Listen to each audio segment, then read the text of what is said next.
Assalamualaikum warahmatullahi wabarakatuh. Bismillahirrahmanirrahim. Nahmaduka ya ghafuru ya syakuru. Mashalli wa sallim barik ala sayyidina maulana Muhammadin wa ala alihi wa sahbihi asma'in nama ba'du. Ya, saya ulang lagi ya.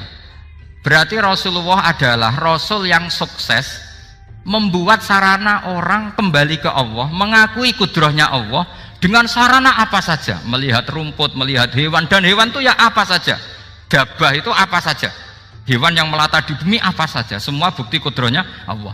Bahkan Rasulullah sukses membiarkan umatnya nggak ditunggui beliau tetap iman, mergo ditunggui konsep sing super gini kok Al-Qur'anul Karim. Jelas ya? Tapi caranya memahami ya seperti yang saya terangkan ini. Ya, saya baca lagi ya yang jadi annal mu'jizati pakai jama' mu'annas salim, annal mu'jizati al-madiyata, mukjizat-mukjizat yang sudah kelewat itu kanat khisyatan, bersifat fisik, tusyahadu bil absor, hanya bisa dilihat dengan mata kepala, karena qoti soleh wa asa Musa. Wa mu'jizatul Qur'ani tusyahadu bil basirah, sementara mukjizatnya Quran disaksikan dengan mata hati, dan setiap orang punya mata hati. Fayakunu man yattabi'uhu li ajliha aksar li anna alladhi yushahadu bi ainir ra'si yang qoridu bin qiradi musyahidihi walladhi yushahadu bi ainil aqli bakin yushahiduhu kullu man ja'a badal awal mustamirron. Sesuatu yang dilihat dengan mata kepala, setelah para saksi ini meninggal, maka setelahnya mencari-cari, bisa percaya bisa enggak. Tapi mukjizat yang disaksikan mata hati, siapapun percaya dan sampai ila yaumil kiamat. Dan tentu Quran lebih unggul dalam hal ini, dan insya Allah kita semua adalah ahli Quran, yaitu harus punya kesimpulan falam mata bayana lahu qala a'lamu annallaha ala kulli syai'in qadir. Sebagian ayat wa li ta'lamu annallaha ala kulli syai'in qadir wa annallaha qad ahata bi kulli syai'in ilm. Itu kenapa mukjizat Al-Quran dasar. Itu yang gampang-gampang ya, melihat nyamuk, unta, kerbau itu yang gampang. Anda tak naikkan kelas sedikit menjadi agak ilmiah. Misalnya begini, kamu ahli falak. Misalnya kamu ahli falak, misalnya kayak Batu Rehan ya. Itu pasti tahu kalau matahari dan rembulan dibikin Allah itu asyamsu wal qamaru bihusban, bahwa matahari dan rembulan dibikin ini untuk hisab. Walladzi ja'ala syamsa diya'a wal qamara nura wa qaddarahu manazila li ta'lamu 'adadas sinina wal hisab. Sehingga ketika ternyata betul samsiyah bisa dihitung menjadi tahun samsiyah, yang oleh bahasa milenial disebut Masihiyah. Sayyidina Umar agak tersinggung. Sebetulnya yang namanya hisab itu tidak ada hubungannya dengan Masehi dan Hijriyah, itu tidak ada. Semua berdasar matahari atau apa? Rembulan. Lah sialnya yang samsiyah ini oleh bahasa internasional disebut apa? Masihiyah. Makanya Sayyidina Umar marah terus bilang ya sudah kalau gitu Qamariyah bikin apa? Hijriyah. Jadi itu sebenarnya nama politik. Sebetulnya kalau objektif yang jadi ukuran ya samsiyah sama Qamariyah. Berhubung ini sudah diambil tetangga partai sebelah, akhirnya ya kira-kira gitu. Jadi kira-kira seperti itu. Akhirnya kita namanya apa? Hijriyah, apa samsiyah sama apa? Hijriyah. Sebetulnya yang asli ya samsiyah, Qamariyah. Tapi nggak apa-apa lah. Dunia itu mesti ada politiknya. Lah yang repot orang-orang fanatik hukum pakai bahasa nasional, itu repot. Jadi misalnya kematian Yesus Kristus, itu mesti Batu Rehan kan nggak percaya. Akhirnya ditambahi kematian Sibeh. Karena kalau bilang iya kan percaya, makanya ditambahi apa? Sibeh. Karena menurut orang Islam berkeyakinan Nabi Isa itu nggak terbunuh, maka ditambahi apa? Sibeh. Saya dulu pernah usul, karena beliau itu kalau manggil bahasa itu bude, jadi saya pernah sowan usul. Mbak ditulis gini saja, Mbak. Kematian Yesus dalam kurung katanya. Tapi mungkin terlalu vulgar ya, jadi akhirnya dibikin apa? Sibeh ya? Di kalender Kudus kan apa? Sibeh ya, ditambahi Sibeh. Ya nggak apa-apa lah, yang penting keyakinannya masih benar gitu. Jadi masih benar. Kalau usulan saya terlalu ekstrim, masa dikasih apa? Katanya. Ya karena memang begitu kan, kita berkeyakinan Nabi Isa itu gak terbunuh. Wa ma qataluhu wa ma sholabuhu walakin syubbihalahu. Jadi ini saya teruskan, ini paling masih seberapa jam ini. Kalau kelamaan sampean dolim itu ganggu kiai lama-lama gitu. Saya tadi sudah bilang sama panitia, orang Indonesia itu gak sopan. Kalau suka kiai itu didatangkan, itu agak masalah sebetulnya. Dalam etika itu masalah. Kalau seneng kiai ya sowan ngaji, jangan sowan di dalam, itu ganggu ya, sowan ngaji saja. Dulu Imam Malik itu anaknya raja itu, Imam Malik itu seangkatan dengan Harun Ar-Rasyid. Makanya jangan berharap kalau saya gampang diundang. Bukan karena saya sombong, memang etikanya seperti itu. Jadi Imam Malik diminta datang ke istana untuk ngajar anak-anaknya Harun apa? Ar-Rasyid. Masyhur Imam Malik tersinggung terus kata bang, al ilmu yu'ta la ya'ti. Ilmu itu disowani bukan sowan. Akhirnya Harun Ar-Rasyid minta anak-anaknya datang ngaji ke Imam Malik. Itu anak presiden. Imam Malik berani, al ilmu yu'ta la ya'ti. Tapi kalian beruntung karena saya hormat sama mbah-mbah saya di sini. Wong makom buyut saya itu ya berarti apa ya? Selatannya makamnya Sayyid Ja'far Shadiq itu di situ kan ada makamnya Mbah Soleh, Mbah Maksum, itu mbah-mbah saya. Nah, makanya dulu saya ngaji di sini lama di Damaran itu. Maksudnya lama itu ya mungkin setahun. Karena saya memang mulai kecil di Sarang, sampai sekarang saya masih ngajar di Sarang. Tapi dulu cukup ya, karena saya kesini sudah hafal Quran, jadi hanya setor setiap hari satu juz, jadi cepat lah. Saya tidak punya masalah ingatan, alhamdulillah, jadi cepat hafal. Saya terangkan lagi ya, ini penting ya, masalah mukjizatnya Quran. Selama ini orang tuh mau bilang tok, mukjizatnya Quran itu dahsyat, tapi nggak bisa menerangkan, itu masalah. Makanya kita harus bisa menerangkan mukjizatnya Al-Quran dahsyat itu apanya. Yaitu tadi, tongkatnya Nabi Musa hanya disaksikan oleh orang yang di era itu. Toh tujuannya mukjizat adalah diakui kemudian orang menjadi iman. Lalu Rasulullah SAW beliau sudah intaqala ila rafiqil a'la. Tapi konsepnya Quran menjadikan orang yang nggak ditunggui beliau tetap iman ila yaumil kiamah. Itu yang maksud fa'arju an akuna aktsarahum tabi'an yaumal kiamah. Mukjizat saya itu cukup Quran kata Nabi, dan dengan mukjizat itu orang akan iman ila yaumil kiamah. Caranya seperti ini. Karena tadi sedahsyat-dahsyatnya mukjizat, tujuan utama orang terdikte supaya ikrar ngakui kudrohnya Allah. Lah ngono kok ngenteni tongkat sakti lah opo? Cukup deloknya. Paham nggih? Jelas ya? Alhamdulillah, mau naik kelas ini sudah benar ini sudah benar. Terus kedua begini, kedahsyatan Quran lagi. Quran itu bisa merunut, mentartibkan logika. Bahkan logika ini logika yang universal. Siapa saja merasakan logika itu. Misalnya begini. Dulu orang kafir itu punya Tuhan banyak. Tentu yang dipertuhankan ya maknanya. Yang dipertuhankan itu banyak. Karena pikiran mereka urusan banyak, problem banyak, ya Tuhannya harus banyak. Ada BPKB 3D kan, istri cerewet, macam-macam lah, itu kan problemnya banyak, maka Tuhannya harus banyak. Karena Tuhan itu maknanya penyelesai masalah. Sehingga kalau masalahnya banyak, Tuhan harus banyak. Ketika Rasulullah membawa konsep satu Tuhan, mereka janggal. Makanya mereka bilang, aja'alal alihata ilaha wahida inna hadza lasyai'un ujab. Masa Tuhan satu? Ini aneh, nggak bisa. Tuhan harus banyak, karena masalah kita banyak. Itu terpatri, di otak mereka terpatri. Lalu Nabi dengan santai diajari Allah menerangkan.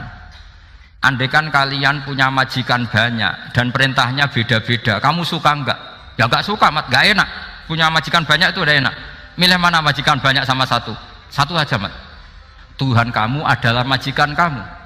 Kalau banyak kamu bingung. Ya mat, satu aja mat. Itu segampang itu. Jadi menggiring, Tuhan itu kan bos kita, tuan kita.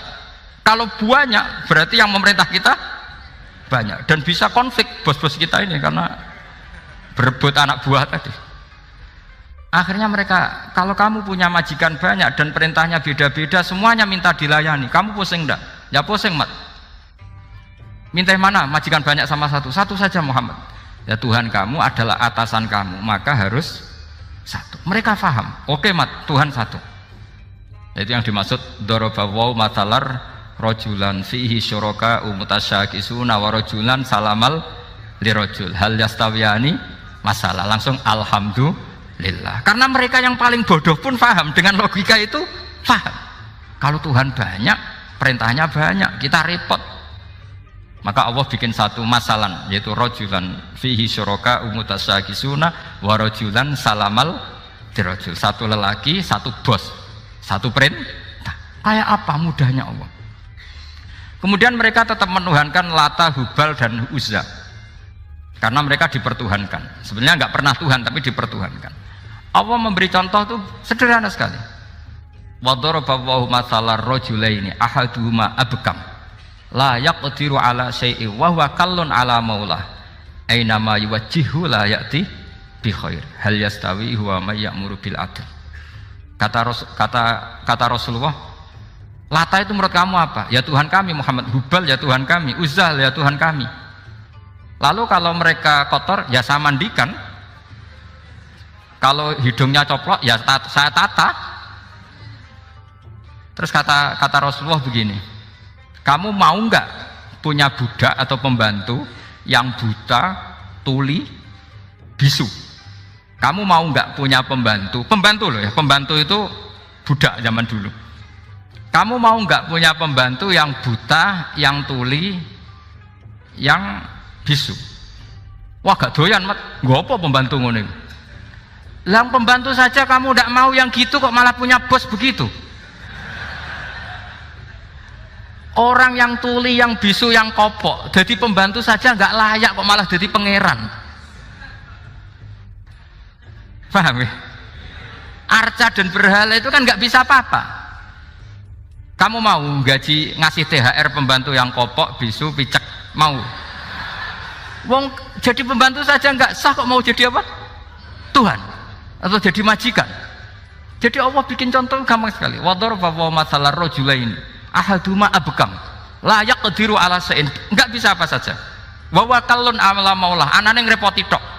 Ainama yuwajjihu la ya'ti bi khair. Tapi intinya berpikir seperti tadi itu salah, bahwa kalau saya berjasa banyak harus mendapat apa? Ini cara berpikir orang-orang Khawarij. Begitu juga era Sayyidina Umar, era Sayyidina Utsman, Ali, itu juga ngalami orang-orang yang ekstrim. Misalnya begini, saya contohkan korban-korban ekstrim yang real. Sayyidina Ali itu masyhur, dia punya musuh besar namanya Muawiyah. Karena permusuhan ini tidak bisa dihindari. Jadi kalau dalam fikih Islam ini, anak-anak saya ajari fikih, kalau orang mukmin membunuh orang mukmin itu hukumnya dosa besar apa kecil? Besar. Itu di bab kisos. Tapi orang fikih itu unik. Di fikih itu ada kitabus siyal namanya. Di takrib ada kitabus siyal. Dan di situ ada penjelasan mangkutila duna malih fahuwa syahid. Orang yang dibunuh karena membela hartanya atau keluarganya, itu dia mati syahid. Kalau dia posisi membunuh, maka malingnya atau penjahatnya muhaddarun damu, nggak punya hak nuntut kisos karena dia anggap nggak ada artinya darah. Nah sekarang begini, suatu saat ada garong ke rumah Anda, ingin membunuh Anda karena ingin mengambil harta Anda. Anda ingin ingat status mukminnya atau status garongnya.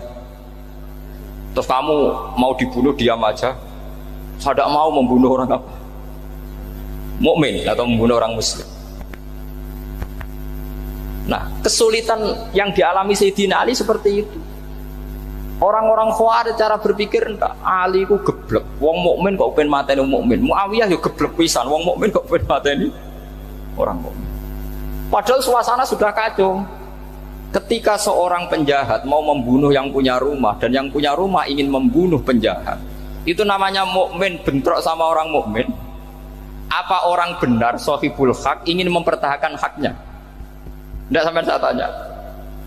Itu sohibul hak, yaitu yang punya rumah ingin mempertahankan haknya. Meskipun dalam duel ini kadang terjadi pembunuhan.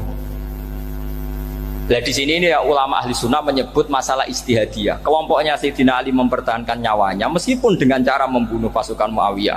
Pasukan Muawiyah juga mempertahankan nyawanya meskipun harus membunuh pasukan Ali. Zaman itu susahnya istihad seperti itu. Tapi orang Khawarij cara berpikir enggak, ini biang keladi masalah itu Ali sama Muawiyah. Akhirnya mereka malah rapat, ya sudah dua-duanya bunuh saja. Ya masyhur itu, akhirnya Sayyidina Ali dibunuh oleh orang Khawarij. Makanya ini penting ya, pentingnya ngaji seperti ini. Jadi kamu harus dilatih berpikir nubuah. Ya, dilatih berpikir apa? Nubuah. Disebut al-ulama warasatul. Meskipun dengan cara yang ekstrim, tapi pikirannya saja, jangan perilakunya. Saya punya contoh sekian kasus, sekian tragedi. Misalnya begini.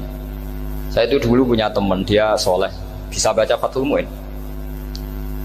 Dia itu janggal, bilang sama saya, Gus, tidak biasanya Rasulullah itu agak-agak nyindir orang fakir. Ini kok ada hadis kadal fakru ayakuna kufur, bahwa kefakiran itu mendekati apa? Kekufuran. Dia itu aneh sekali. Biasanya tidak biasanya Rasulullah kritik seperti itu. Walhasil ini singkat cerita, anak ini ngalami satu trauma. Dia itu miskin.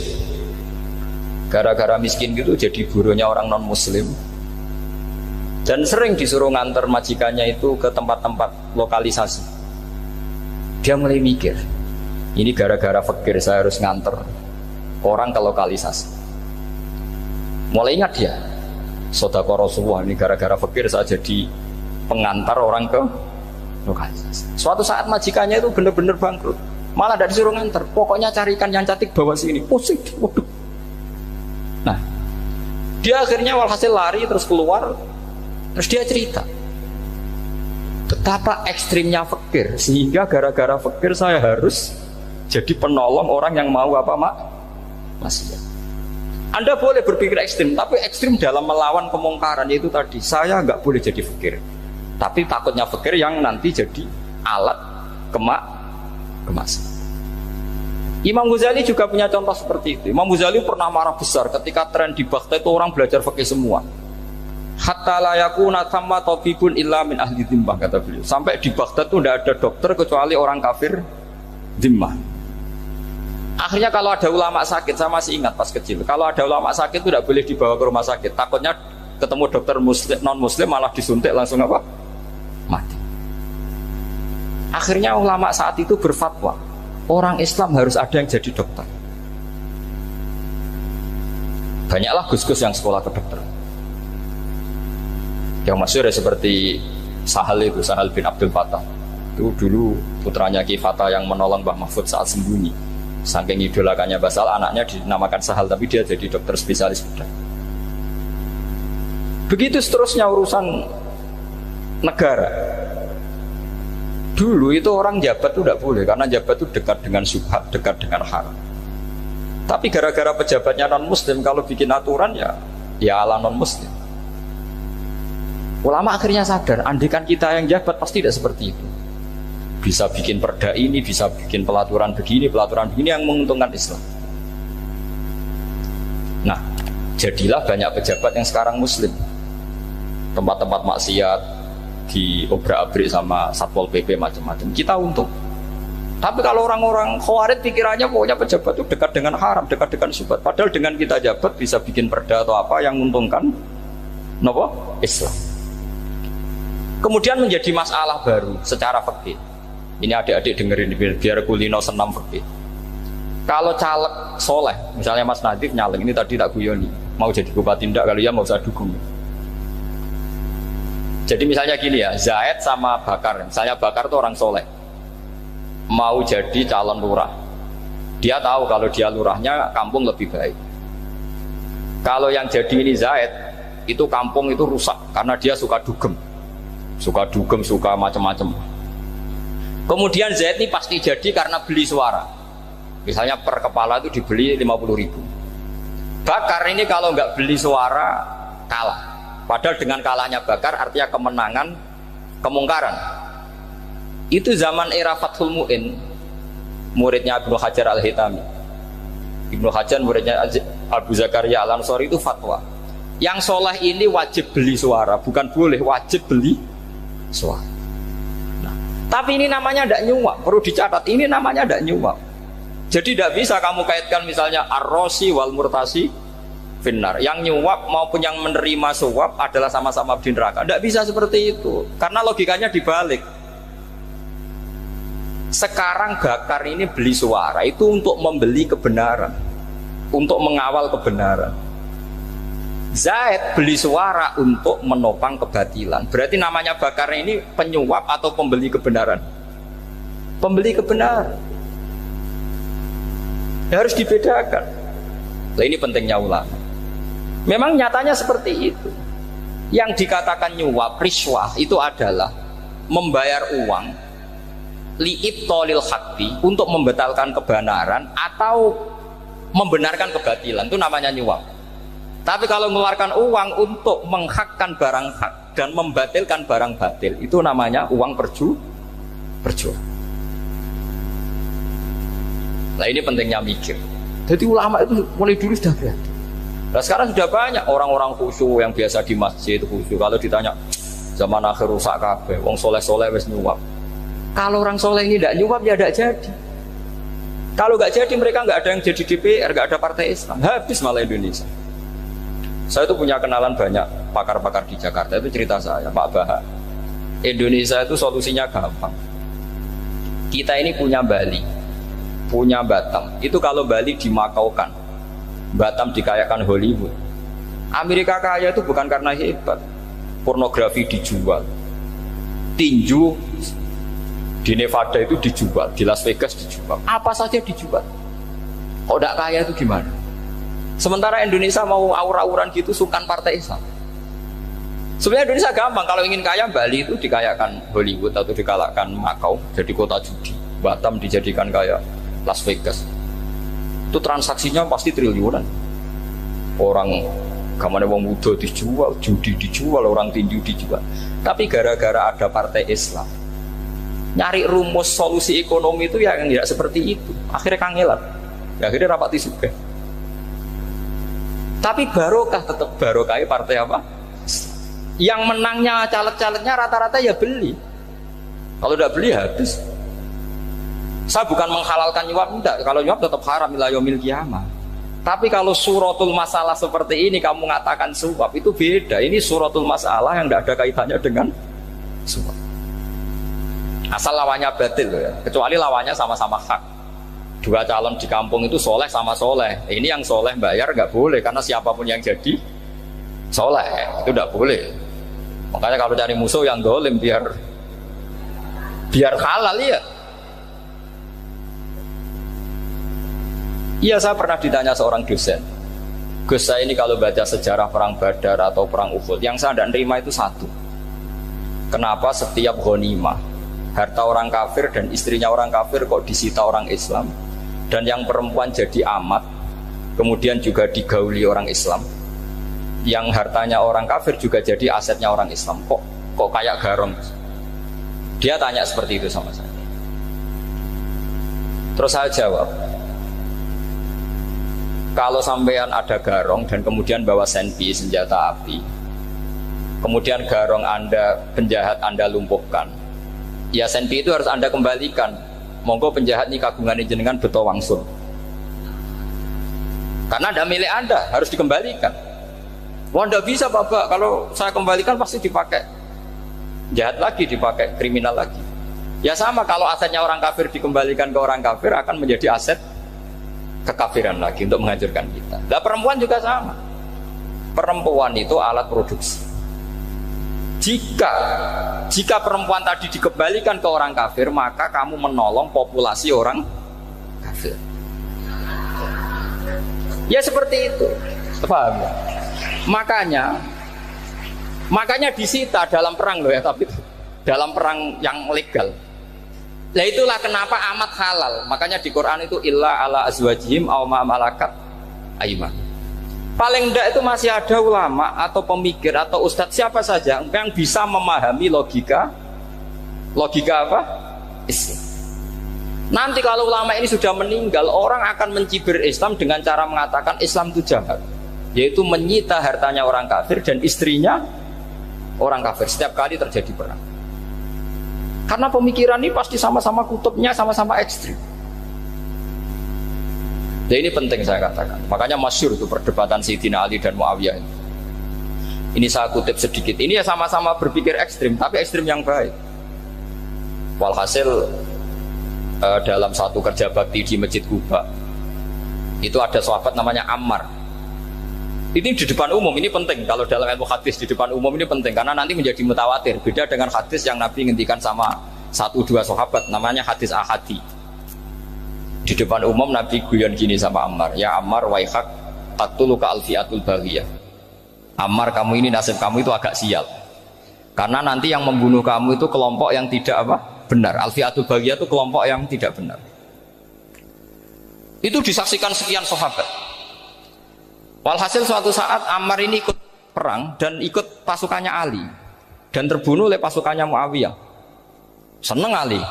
Walhasil Ammar ditemuin sama Ali. Ya Muawiyah, al-ana dhuhara bi anna fi'ati haqqun wa fi'ataka baghiyah. Sekarang kelihatan siapa yang benar.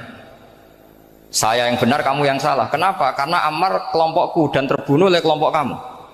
Padahal kata Rasulullah yang membunuh Ammar adalah kelompok yang salah. Tapi Muawiyah pintar sekali, dia jawabnya gini, laula kama kutila Ammar. Ammar terbunuh karena bela-belain kamu. Kalau kamu tidak nyuruh dia perang juga gak terbunuh kan. Jadi kamu ikut andil, terbunuhnya siapa? Ammar. Tapi apa kata Sayyidina Ali? Idzan qatala Rasulullah Hamzah. Kalau teori itu Anda pakai, Rasulullah pun membunuh Hamzah. Sekarang Hamzah perang karena suruhan siapa? Rasulullah. Yang membunuh Hamzah siapa? Wahsy. Kalau teori itu Anda pakai, berarti Rasulullah pun membunuh Hamzah. Terus fasa kata Muawiyah, Muawiyah diam. Jadi fikih pun tuh diputuskan lewat pikiran ekstrim, tapi bukan ekstrim yang merugikan orang lain. Ya, kalau merugikan orang lain namanya sudah la darara wa la dirar, dia menyalahi aturan itu. Makanya saya pernah ngaji di sini dulu ketika tahun kemarin. Fikih Islam itu punya rumus, itu ya gara-gara pikiran ekstrim sebetulnya.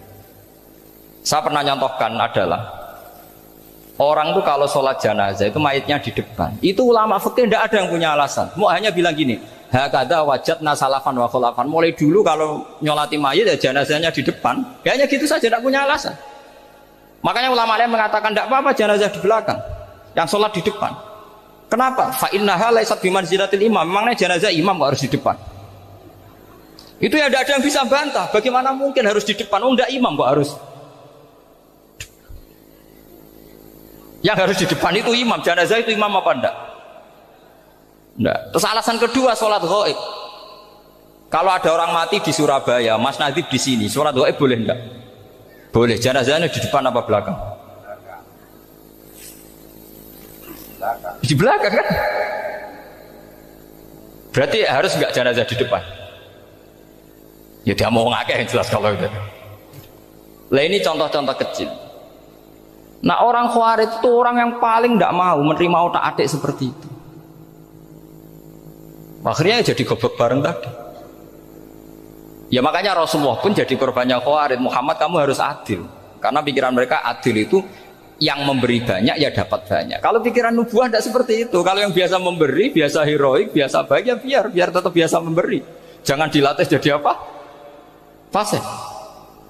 Ini mungkin adik-adik juga agak keberatan, tapi harus dilatih. Makanya saya itu jadi kiai itu ya mulai kecil, anaknya kiai, putu kiai, saya itu yang mulang itu senang. Saya tidak pernah terlintas dikasih santri atau dihormati, ya enggak. Mungkin sampai mati agak terlintas. Ya pikiran saya sederhana. Biasa mulang pahlawan, malah sekarang pasen itu malah kayak cemen, kayak turun kelas gitu. Jadi saya terus ya enggak kepikiran sama sekali. Loh kalau saya minta sama Allah, karena itu atasan saya. Makanya ada ulama yang ekstrim gini, ini kisah nyata. Ada ulama alim datang ke seorang raja, rajanya ini soleh padahal. Ternyata pas raja itu berdoa, ya Allah saya kasih ini. Padahal ulama tadi itu mau mengajukan proposal, mau minta apa gitu. Terus dia pulang, ketika ditanya, Pak Kiai kenapa pulang? Ternyata raja itu minta zat yang sama yang saya mintai. Kalau raja saja masih minta, ngapain saya minta raja? Saya akan minta zat yang dimintai raja. Terus pulang dia. Wah, itu ya pikiran ekstrim, tapi bagus ekstrimnya. Saya akan minta zat yang dimintai raja. Kalau sampean kan enggak, uteke saya les, sholat dinteni, tetap jalo. Oh, kok orang mikir seperti itu. Memang salah didik, salah itu tadi. Nah, ini harus dilatih. Masyhur itu ketika Nabi pas Fathu Makkah itu, orang-orang Ansor komentari Nabi gini, ketika Nabi sangat happy di Mekah, sangat enjoy di Mekah, kata orang-orang Ansor, amar rojul fa'adroka durok fatun fi ahli wa ulfatun fi asyiroti. Namanya orang pasti happy kalau di kampung halaman. Jangan-jangan Rasulullah itu nanti hidup di Mekah lagi, karena Mekah sudah dikuasai orang Islam. Beliau pasti kangen sama keluarga, sama Mekah. Tapi ya sama, ketika Rasulullah mulai mengasih-ngasih itu, orang-orang Quraisy dikasih banyak, orang Ansor juga pikirannya seperti itu. Baru orang Ansor dilatih pikiran nubuwah, yaitu tadi. Mereka itu dapat kambing, dapat sapi, terus pulang. Kamu mendapat saya, milih mana? Milih Rasulullah Shallallahu Alaihi Wasallam. Sekarang kamu saya balik. Kamu punya kiai, kamu bisa memberi hadiah, memberi beliau. Suatu saat kiai Anda ini kaya raya, terus sering ngasih orang-orang yang nggak pernah berjasa. Kamu nggak pernah dikasih. Itu kalau pakai pikiran Khawarij, kiai ini salah karena ngasih orang yang tidak berjasa. Tapi kalau kamu pakai pikiran nubuah, enggak. Alhamdulillah saya tetap istiqomah memberi kiai itu. Dan alhamdulillah nggak dibales. Semoga balasannya di akhirat. Ya sudah seperti itu. Kalau pakai pikiran gengsi tadi seperti itu. Masa biasa memberi sekarang posisi diberi, saya rak turun kelas. Jadi sebetulnya pikiran ekstrim itu boleh, tapi untuk yang seperti ini bukan ekstrim yang tadi. Makanya ini disebut al-hujjat. Al-hujjat itu satu logika yang bisa mematahkan asumsi awal. Ini saya harap santri-santri matolek putra maupun putri berpikir seperti ini. Sehingga sama. Jadi misalnya sekarang dibalik. Kalau ada orang NTT yang masih non muslim, itu orang kafir yang harus dibunuh atau orang kafir yang harus didakwai. Mesti pikirannya itu, kalau Nabi itu ya semua yang didakwai Nabi dulu orang kafir. Nah, ketika Nabi di Mekah itu pertama ketemu orang kafir itu dibunuh atau didakwai? Didakwai. Ya berarti pilihan sekarang ya didakwai bukan dibunuh. Nah soal perang itu perang itu beda dengan membunuh. Ada janjinya, ada macam-macamnya, terus nggak ada solusi, itu baru ada perang. Jadi kalau sudah dibalik-balik gitu, makanya kata ulama-ulama Khawarij itu pasti salah. Pasti salahnya adalah kalau orang tidak benar ya dibenarkan, bukan dibunuh. Kalau setiap orang kafir dibunuh, Nabi kapan jadi nabinya? Karena orang kafir habis. Jadi metode bil hikmati ada, wal mau'izatul hasanah ada, karena orang kafirnya sudah mati. Terus pertanyaan kedua, kalau Nabi harus ekstrim ngapain? Yang ngawal Jibril, halnya Israel lebih efektif.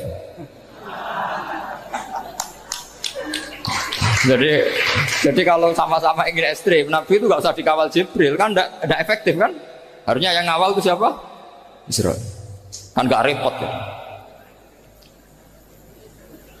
Nah, jadi saya mohon ini saya cerita. Jadi korban pikiran ekstrim itu bukan siapa-siapa. Pertama itu Rasulullah.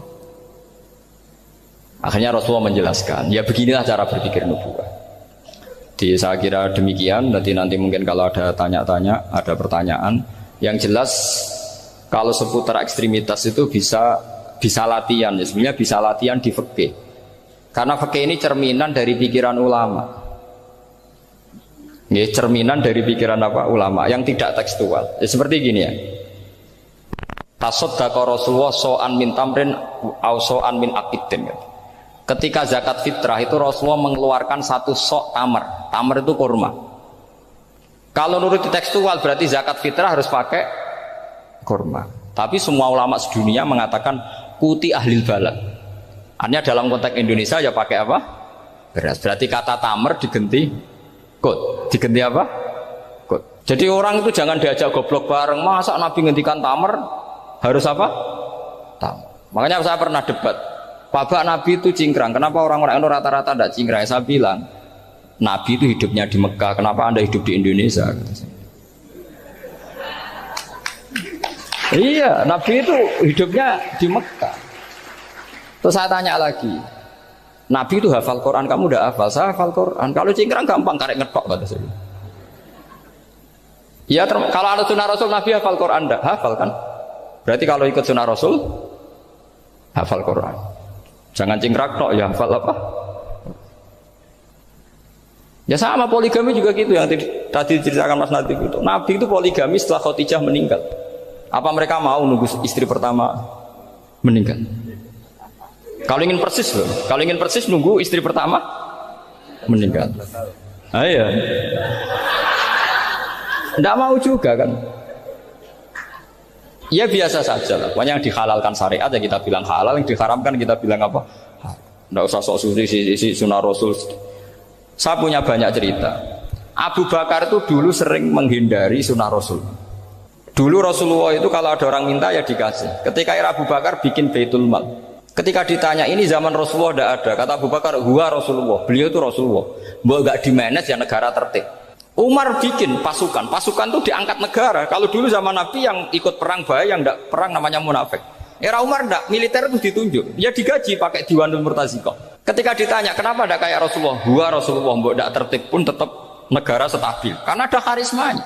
Jadi kadang-kadang dalam banyak hal itu kita malah tidak boleh persis Rasulullah karena kadang banyak khususiyah. Yaitu contoh yang paling masyhur di fikih ya kayak Nabi itu nikah 9 itu khususiyah. Dalam strategi juga sama. Dalam strategi memanage negara juga sama. Banyak sahabat yang punya ide yang zaman Nabi itu tidak ada. Ketika ditanya kenapa tidak persis Nabi, katanya huwa Rasulullah. Ya Rasulullah itu meskipun seperti itu, meskipun tidak tertib secara rasional, tetap dikawal wahyu. Makanya negara baik-baik saja. Kalau saya ini hanya Abu Bakar, kalau enggak ya repot. Umar ya sama, bikin Diwanul Murtazikoh. Utsman juga sama, di-manage negara. Sayyidina Ali juga di-manage. Kalau Nabi enggak. Tapi enggak apa-apa karena ada karisma. Sampeyan tak cerita nih masalah zakat yang masyhur. Orang paling bakhil sekalipun, paling kikir sekalipun itu zaman Rasulullah bayar zakat.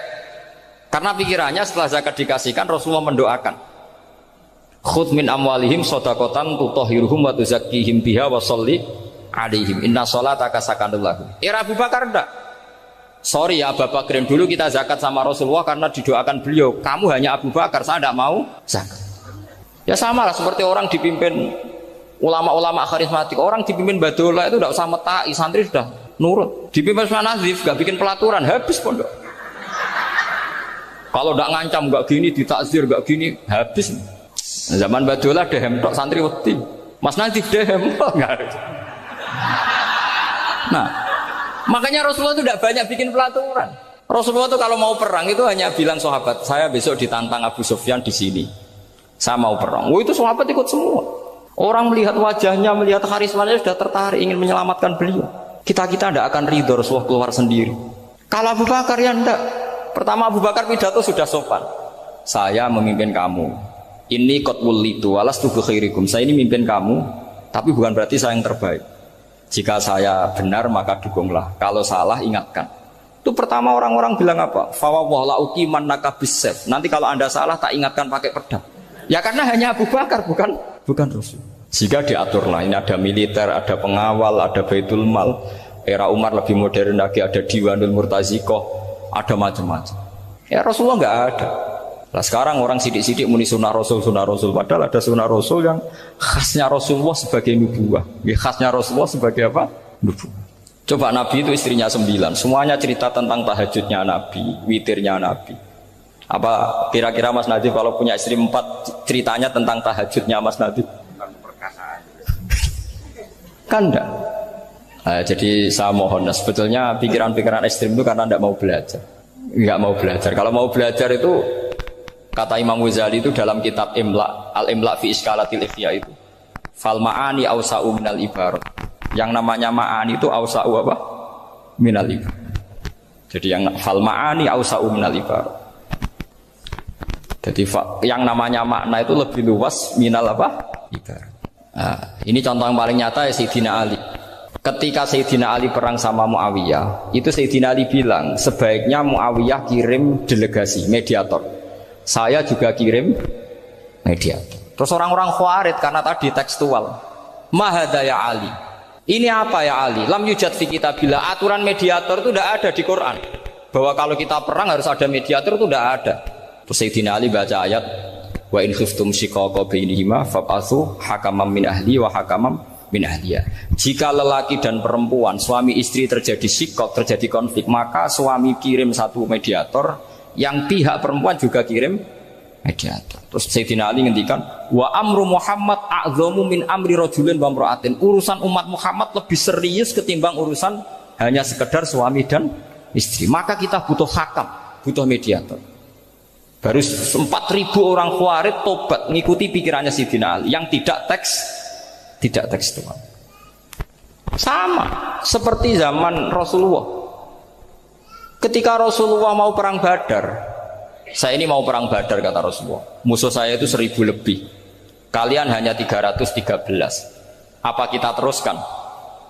Itu sahabat langsung bilang gini, saya itu hafal teksnya, idzan la naqulu laka kama qalat banu Israil fathab anta wa rabbuka faqatila inna hahuna qa'idun walakin idhab anta faqatila inna ma'akum muqatilun. Ini kelihatan sekali bahwa para sahabat sudah ada tekstual. Orang-orang Bani Israel ketika melihat Musa katanya sakti dan orang dekat Allah, itu cara berpikir orang Bani Israel gini. Walhasil ada perintah supaya Musa itu merangi kaum Jabarin. Orang Jabarin ini gagah-gagah, pikirannya orang Bani Israel, Musa kami itu sakti dekat Allah, ya sudahlah sama Allah saja sana, tak tunggu di rumah kabarnya. Itu kan sama dengan santri semedit, Rokia ini juga, meski aku juga, serasa tak pikir kan seperti itu.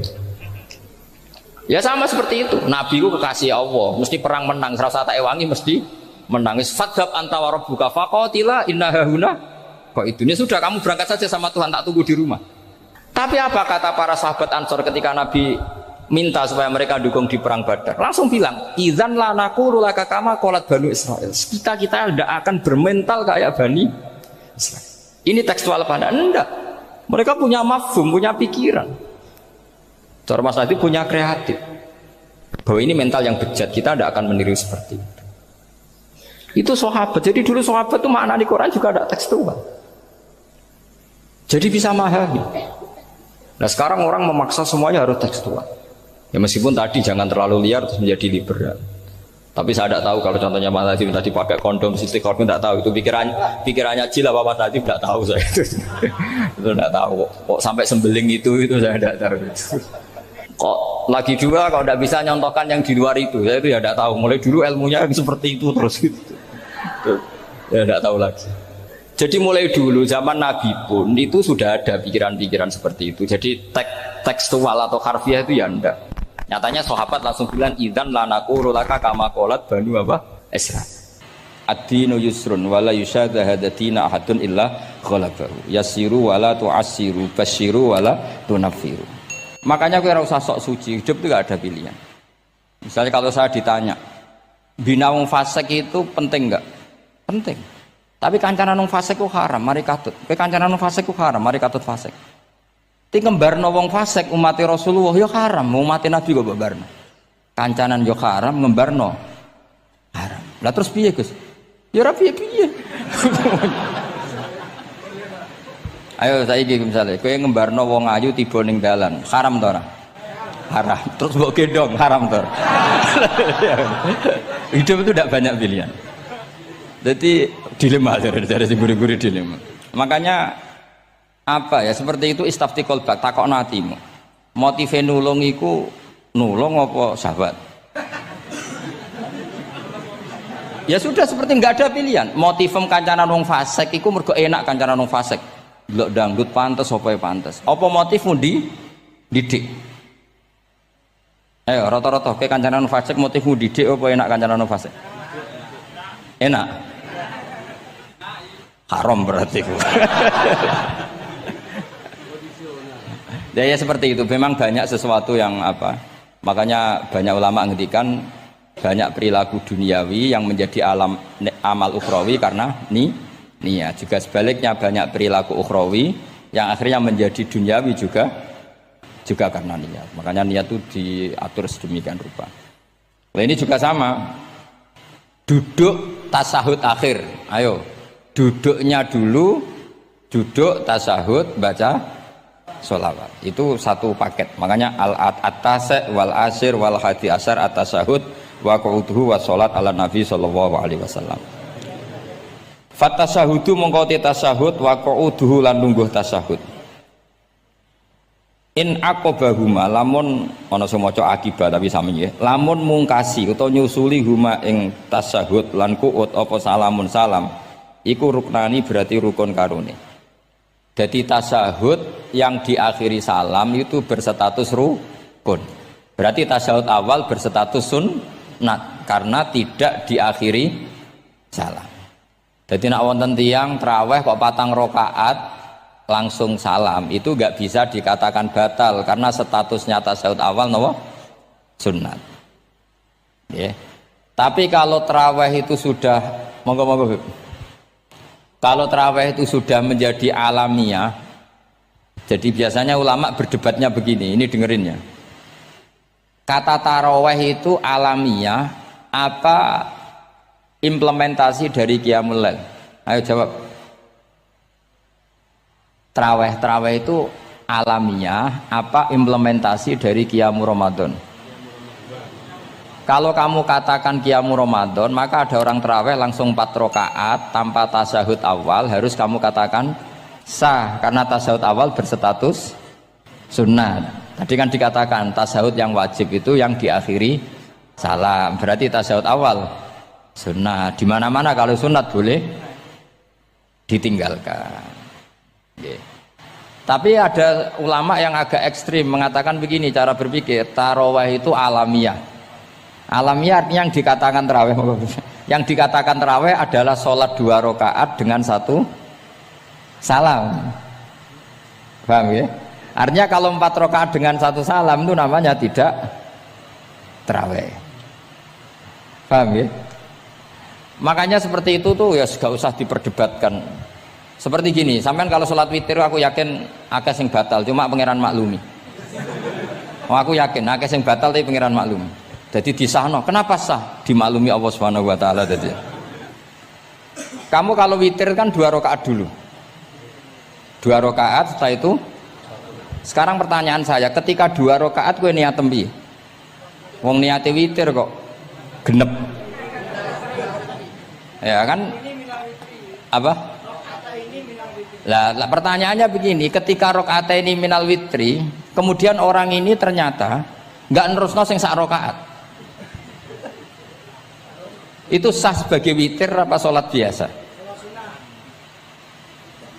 Loh, ada nih ya. Murid temu beling-beling ya. Modelnya itu mau rasa ya.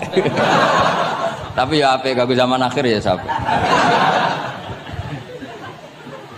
Ndak, ketika 2 rakaat itu jenenge sholat witir apa ndak gitu saja pertanyaan. Orang oleh ngeper, jawabnya ngono tok.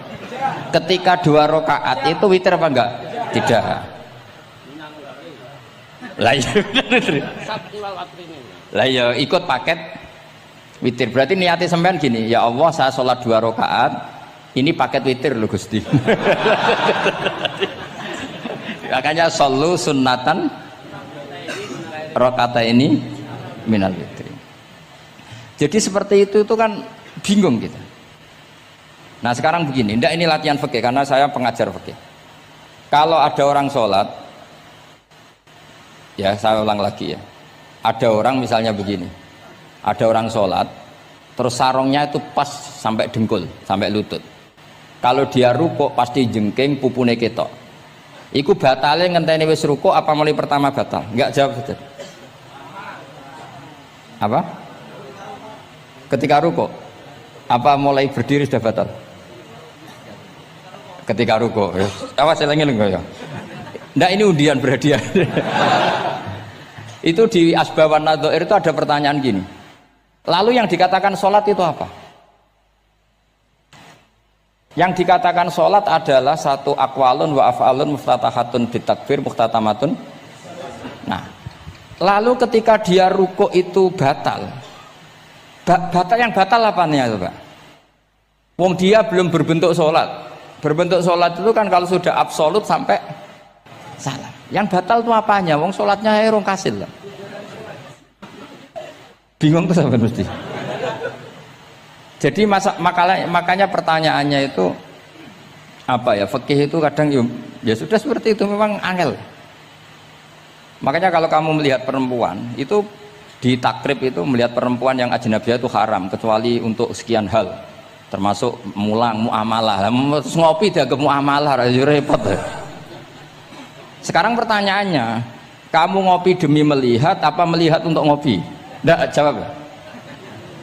Lah anak niatnya ngopi, mestinya kan brewok lah ya di ngopi ini kan gitu. Cek bakule brewok, cek bakule kumisen. Kopi enak. Nah yang kira-kira agak haram itu mesti begini, saya sama Habib Ali jalan ke Jakarta terus ngantuk ngopi, kebetulan bakule ayu, insya Allah halal karena orang niat. Nak sampean kan gak apal, wah sing pojok kono wae. Wah itu mesti haram itu, tak jamin itu. Goblok ngopi kok ning kene ning kono wae. Kalau saya sama Habib Ali enggak, jadi ya mlaku-mlaku ngantuk ngopi, kebetulan bakule ayu. Ya terus mungkin wong soleh ya cepet ya ini bahaya ini. Nak pas umat soleh ya gitu, kalau enggak pas wah cocok ya. Lah mulai ngomong cocok itu masalah kan. Makanya pertanyaannya itu yang halal itu nazar li taklim apa taklim li nazar?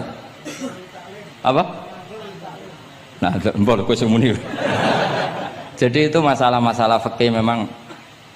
Makanya kalau berteman orang fasik itu hati-hati ya. Kalau itu kamu lihat umatur Rasulullah Sallallahu Alaihi Wasallam yang perlu kamu selamatkan, yang perlu kamu bina, jenenge tarbiyatul fasik, membina orang fasik. Tapi kalau kamu memang bermental fasik, ini namanya mualah, berkawan sama orang fasik. Itu hukumnya langsung rubah. Kalau mualah ya haram, kalau tarbiyah sunnat atau bahkan wajib. Lah takok bedane piye Gus? Ya takok awakmu. Ya sudah seperti itu, enggak ada jawabannya sudah. Sengko nang akhirat fa yunabbiukum bima kuntum ta'malun. Sengko apa piyambak sing apa menghisab. Pun kula terusno ya. Wa illa fasunnatani. Wa illam yaqib huma salamun fasunnatani. Terus ini aturan pokok fikih sebenarnya wa kaifa ada jaza. Sebetulnya aturan duduk itu enggak ada. Kamu duduk gaya apa saja itu sah. Wa kaifa ada lan hale kaya apa lungguh sapa wong jaza mengko wenang apa ikilah kuut. Terus tenggene lungguh teng napa? Tasyahud akhir, misalnya kowe sila ya sah, gaya lungguh apa sah. Meskipun ya rada kurang ajar, mau salat arang-arang wae kok. Tapi secara hukum sah. Jadi misalnya wonten wong desa terus kadang tasyahud akhir sikile rada mlekang, kadang wis pokoke wa kaifa ada jasa. Jadi pentingnya ngaji ngeten iki paling gak nglahirno husnudzon. Bahwa aturan duduk itu gak ada. Misalnya aja mentang-mentang sampean khusuk lungguhe bener terus nek ana lungguh rontok metintang sithik wah iki gak sah. Gak tau ngaji. Kowe sing ora tau ngaji maca wa kaifa ada jaza. Aneh-aneh. Kowe sing ora tau ngaji wa kaifa ada jaza. Enak ora tau ngaji malah nuduh. Iso wae sing lungguhe ora bener ku wali malah lara wae. Meskipun agak-agak ya ora. Ono wali kok lungguhe ngono. Tapi nek misale wali tenan kualat sampean. Wa kaifa ada jaza. Terus hukum itu penting. Sehingga kalau sampean haji tenggene Mekah niku salat itu mau macam-macam. Kula sing nganti saiki iskal tapi wis ora iso protes. Niku lho, Beb. Wong kuat ngadeg nggawa kursi nak salat kok lungguh. Nak teng Indonesia wong salat lungguh rak ngentosi bener-bener lemah. Ning Arab gak kuat nggawa kursi. Salate lungguh. Engko nak ngarep iku sofe kosong, kursine digawa. Ya lungguh meneh. Batinku lungguh kursi ngalor idul kuat kok salate. Nak teng Jawa iku anggere ngape mati jek salat ngadeg. Kursine enteng. Kursine enteng. Dadi ya kula mboten ngerti nih. Ada lagi yang orang Arab, mungkin Arab Bedui. Itu kalau ada yang nelpon, itu teleponnya dijupuk. Jap soli. Kalau aku dong ditakoki, Gus iku madzhab apa? Aduh, mbak ketoke madzhab goblok. Apa disalahno iku wong Arab? Wong Arab. Ora disalahno iku. Akhirnya debat. Soli iku pirang huruf? Ya telu nak cara nahwu nggih. Shot, lame sitok kan tasdid berarti telu. Telu wis batal lho. Batal. Pas ya. Yo kok pas. Seru repot. Serepot-repot. Sementing sampean ngerti gitu, terus salat itu wa kaifa ada jasa. Terus ngerti ngaten iki niati ben husnudzon mbek umat Rasulullah sallallahu alaihi wasallam. Nah sampean gak ngerti ilmu iku gampang suudzon. Lungguh kok ngono ning dinggon salat tasyahud akhir lungguhe ya ngene. Lah lungguh yang dilakukan Rasulullah itu bayangan ideal, standar ideal di tasawuf akhir duduke ya kaya Rasulullah sing ditirokno para ulama sampai guru-guru kita. Tapi ku tetap standar afdholiyah, standar utama. Tapi sakjane wa kaifa ada jaza. Jadi penting sanggep ae ben mari husnudzon. Di misalnya orang tasawuf akhir kok ambek swilo ngono wis. Anggap ojo terus aliran iki. Ojo ngono sik. Iki bar ngaji Minhajut Thalibin lagi seneng-senenge praktek ngono. Tapi ya ora pati wali mesti. Wali kok kontroversi aneh-aneh. Cuma umpama ngono kowe aja langsung darani gak sah. Apa meneh nuduh aliran. Wis biasa wae, tapi aja praktekno nggih. Pokoke umume wong lah ben gak kontroversi. Tapi kalau ngadepi wong liya tetap kita keyakinan wa kaifa ada jaza dengan duduk gaya apa saja sah. Kata sing teng Arab yang gendut lho Beb nak salat kan sikile di slujungno. Mergo jajal tahiyat kados umume tiyang digeblek kula nate ro wong gendut nata wetenge kan gak iso. Dadi lungguh sikire to bujur. Lah mergo jajal praktekno guling tenan. Nah niku takbire ya wa kaifa ada jaza. Tapi panganan ya ora sopan wong sowan pangeran kok ngono iku terus piye? Lah ya Pak, ini baru kayak ngaji gitu. Terus wong niku ben gampang husnudzon ambek umat Rasulullah sallallahu alaihi wasallam. Mergi kita tuh gak mungkin bayangno donya ideal ora mungkin. Kok jeneng roh tiyang tawaf ngono semua macam-macam. Coba misalnya mboten enten pendapat Imam Malik sing darani batale wudu nyuwun sewu lamsu maknane jima. Madzhabe Abdul bin Abbas. Lah sampean tawaf ya mesti rasah, mesti kedemek wong wedok. Kedemeke wong ayu-ayu, kadang kowe ya gelem tenan. Lha itu satu-satunya solusi ke kita intikal napa? Mazhab. Oh, tetep ra iso ra kedemek. Wis aku ora ganteng lah tetep kedemek. Niat khusyuk gitu tetep kedemek. Apa meneh awale wis rapati khusyuk. Lho kula wis wong khusyuke kedemek. Kula nate tawaf pas haji, kula haji tahun 2012 nomor 13. Bar tawaf Beb niku tok sak iku entuk bojone wong ya. Dadi dekne nyangka aku bojone dicekeli pundakku. Wong tawaf wong lanang kan ngomong kan dari belakang kan sama semua. Bareng terakhir didelok, lho jebule ora. Piye gitu. Lah aku ya ora krasa lagi usul pangeran coba. Aku coba bayangno kok sampeyan terus krasa mboten. Wah ngenyek wong niku ngenyek wong niku. Mboten kula pas iku intenan eling pangeran tenan gak krasa ana sing nyekel. Pas niku lho bos sak teruse ra pokoke pas iku. Mergo iku Beb tawaf kula nu setengah 3 esuk. Ya sak fasek-faseke wong nak yamono wae eling pangeran to Beb. Dadi pas khusuk-khusuk nganti ana wong nyekel iku gak krasa. Bareng bar tawaf lho jebule wong wedok bojone wong. Wah matane wong. Mulane Quran nak ngelingno kita iku napa? Faman farada fihinnal hajja fala rafasa wala fusuqa wala jidala fil hajj. Jadi potensi fasik ku malah pas haji. Fil haji fi ku ing dalem. Lah kok mboten sebuti teng Arab niku wong nak mboten haji iku wajahe ditutup nganggo cadar. Tapi nak pas ihram malah wajah wajib dibuka. Iku wis mari uji nyali tok. Kula nate dikonco khusuk. Khusuk tenan nggih, khusuk alim. Niku nate di kesempatan ngambung Hajar Aswad. Pas sampe ngambung, pas entuk detik ngambung, pas ana wong Turki wayu pas ngambung. Niku cerita teng kula, cara tak terusno Gus. Iku ora kena Hajar Aswad. Kena pipine cah wedok niku. Lho pangeran niku kok iso detiknya sama, Bu. Pas sampe ngambung, pas posisi Turki yo wayu Gus. Lha iku wong alim eling ayune, ora eling Hajar Aswad. Rezeki mulane Hajar Aswad itu ngenes, mulane jare Hajar Aswad aku dhisik putih gara-gara dosane Bani Adam dadi reg.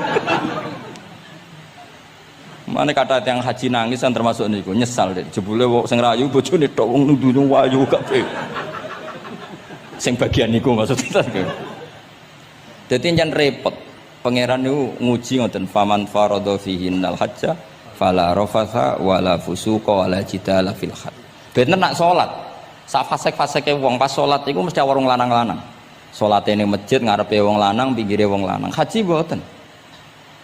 Masjid Haram, masjid paling suci sak donya, tapi itu uji nyali tenan. Kalau di kanca haji Beb, tiang Magelang khusuke sak poli. Selawase ra tau sholat jejer cah wedok. Niku sholat jejer cah wedok sing disuci cah wedok. Nangis betul. Lah kula rapati khusyuk ya ora nangis biasa wae. nangis. Lho sampean nek musim haji Beb kan kredit. Dadi kanan kirine wedok ning ngarepe wedok. Dekne sujud gelem ra gelem kudu ning bokonge cah wedok. Sing ning cerita-cerita kitab lho, nak haji hujud ku ning bokong. Lha iku tebakan bokonge wedok. Nangis. Gus kula niku tiyang Magelang, sak urip-urip kula ora tau jejer wong wedok. Wong khusuk. Ketoke bakat dadi wali, ketoke khusuk. Nangis bar haji.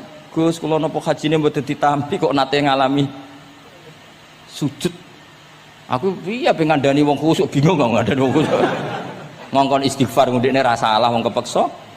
Ngongkon nikmati wong khusuk kok tak kon nikmati. Lho cara sing takok sampean. Aku meni gayamu. Jawabnya gampang, cara sing takok sampean jawabnya gampang. Nggih piye? Paling gayamu apa? Iki sing takok wong khusuk. Yakin sing takok sampean ngono gayamu. Sing takok nu tiyang khusuk mek nangis tenan nyesel. Memang haji itu unik, makanya Allah ngikatkan fala rafatha wala fusuqa wala jidalu fil hajj ing dalem pas nglakoni. Mencen uji. Jidal kaya ngoten. Ana wae sing mari muring-muring. Wis niat khusyuk, niat sabar bebe. Ono wis sing marai muring-muring. Memang ujian betul. Lho kula nek wis kecelok wong gak gampang muring-muring. Wis terkenal lah nek kula seneng guyon ra gampang muring-muring. Nate badhe niku Beb. Romyu tanggal 11. Umume haji Indonesia rak koblas zawal. Melok Beb teng rombongan tiyang iki. Wareng tok Mina wonge diding-diding. Iki ajaran napa Romyu kok koblas zawal? Nabi ku ora tau. Romyu koblas zawal. Nabi mesti Romyu ba'da zawal. Ngamuk-ngamuk. Sakjane kula nu mboten mutawif, kula mboten kaji gaet, mboten kaji tenan nganggo dhuwit. Nak gaet diamuk wajib meneng ya. Engko iso di PHK nak kan. Akhire kula ngomong ngene. Akhire kula dijono Pak Bak sampe sing ngadepi. Ya Nabi ora tau Romyo qobla zawal tapi ora tau ngamuk-ngamuk koyo kowe ya. Mangkel opo. Lah ya Nabi ora tau Romyo qobla zawal tapi ora tau ngamuk-ngamuk koyo kowe ya. Repot. Akhirnya aku wah jari kaji oleh jidal wah akhirnya iya bodoh jidal raiso Kang pemene ngajak bojo wis geger tok kula de kanca ngajak bojo sing kancane sitok ngajak bojo wong Jogja Beb. Nah bojo sitoke niku Beb niku isuk-isuk gekno teh sing lanang isuk-isuk gekno teh kopi sing di bojo ora gawekno teh wong wedok kok piye ngono maksude jawabe sing wedok lha piye ijolan.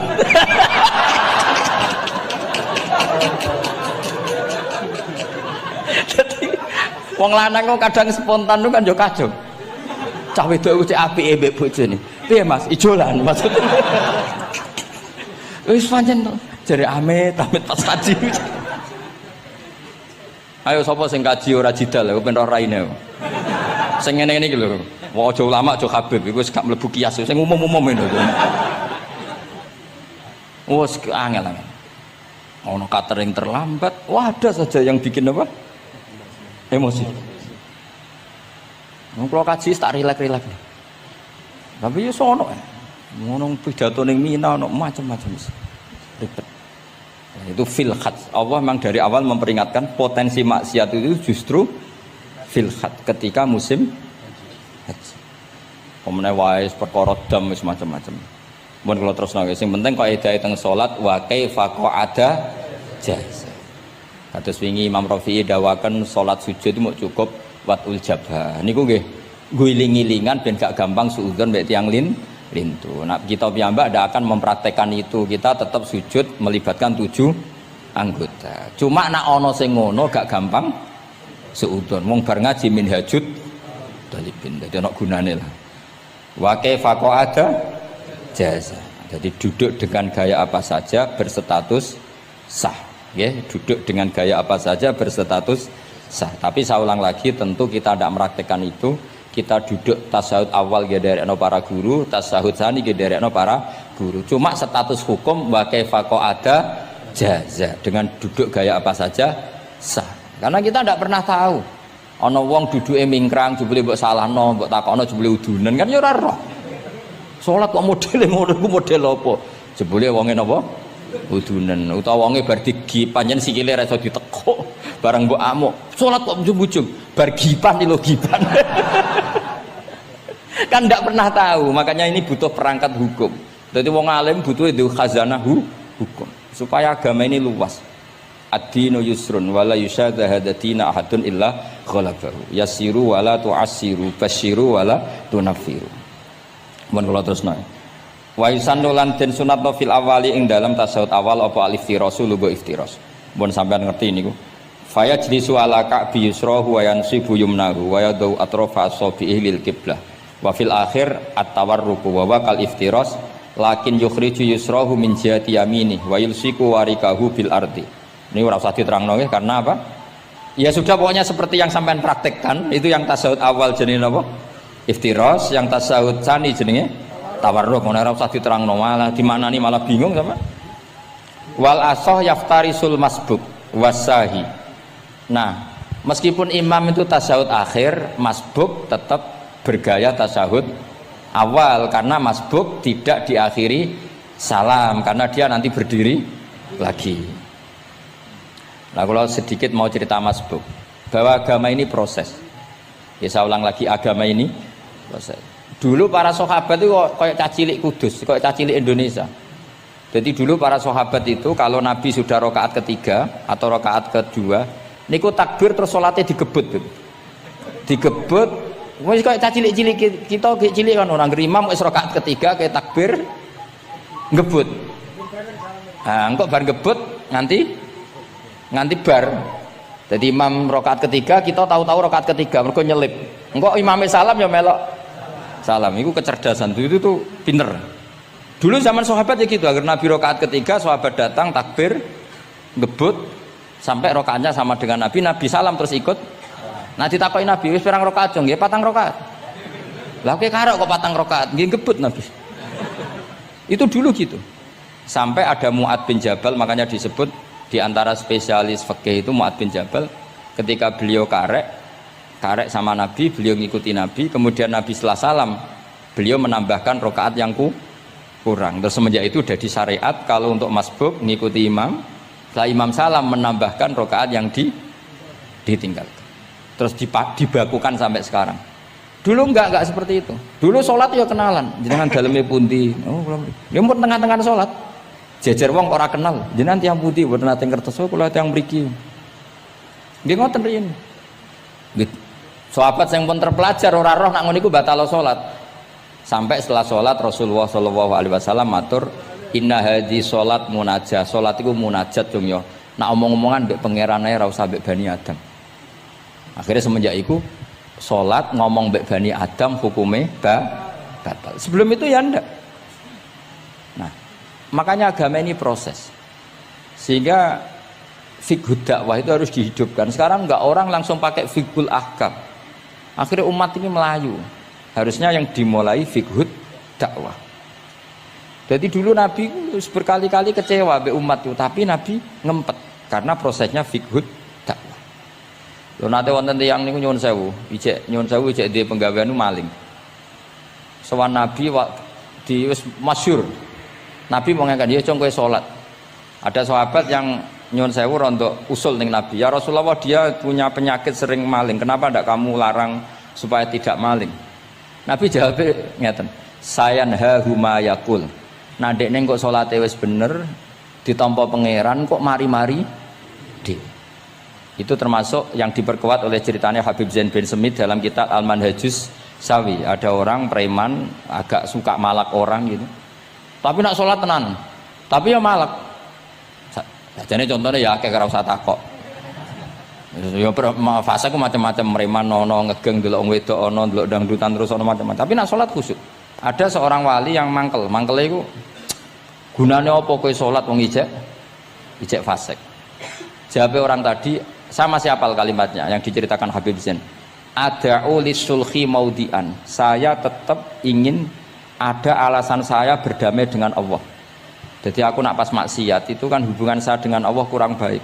Maka saya tetap akan menjaga 1-2 perilaku saya yang saya menjaga perdamaian dengan Allah. Istilahnya dalam bahasa Arab ada'u lisulhi maudian. Saya tetap punya sisi musolahah berdamai dengan Allah. Sehingga suatu saat mungkin Allah pas ridho, sholatnya dia makbulah, kemudian dia jadi wali. Makanya kita ini nggak pernah tahu Allah ridho pas kita apa, juga nggak pernah tahu Allah benci pas kita apa. Sehingga ra iso sampean muni apa gunane kaji nek ijek kelakuane ngono, apa gunane ngaji Minhajul Thalibin ora usah ngono. Saya pas sampean ngaji, pas ra paham terus ridho mek kodok kodar. Wah diridani pangeran, wong kondang tenan, wong ra paham kok ridho mek kodok kodar. Sing paham ujug, wong goblok kabeh sing pinter aku tok. Waduh, nyoro lek kula nang ngono. Jadi kita tidak pernah tahu Allah itu meletakkan ridhonya di mana, meletakkan sukhtunya di mana. Wonten orang Hawariyin dalam cerita Ihya. Orang Hawariyin itu orang-orang hebat, wali-walinya Allah, pengikut Nabi Isa. Ono preman liwat. Si preman ini spontan melihat orang-orang soleh itu tertarik, langsung ikut gabung. Saya ulang lagi, langsung ikut. Si wali di antara Hawariyin ini ada yang risih. Aku terkenal wali kok jejer preman, risih dia. Maka si wali tadi mempercepat jalannya karena risih jejer nama preman. Sing preman dari awal memperlambat jalannya karena dia bilang misli saya seperti saya nggak layak berjejer dengan orang soleh. Intinya si preman menjaga kesopanan, si wali memelihara keangkuhan. Jadi si preman dari awal dia sudah merendekkan jalannya karena nggak ingin sejajar. Si walinya tambah banter karena ingin nggak jejer. Allah saat itu juga menfirmankan ke Nabi Isa karena masih zaman nubuah, Isa liyas ta'nifa al amala. Dua orang ini memulai amal dari nol. Wali ini tak hapus semua amalnya, preman ini tak hapus semua dosanya. Semuanya nol. Yang satu untuk barokahnya adab, yang satu untuk afatnya ujub. Jadi mulane dadi kiai koyo kula yo repot, nak ketemu fase kok repot. Ape kancanan kok diamuk sampean rontok garis keras ngene iki. Gus kok kancanan wong fasik. Ape ra kancanan kok nang ujub.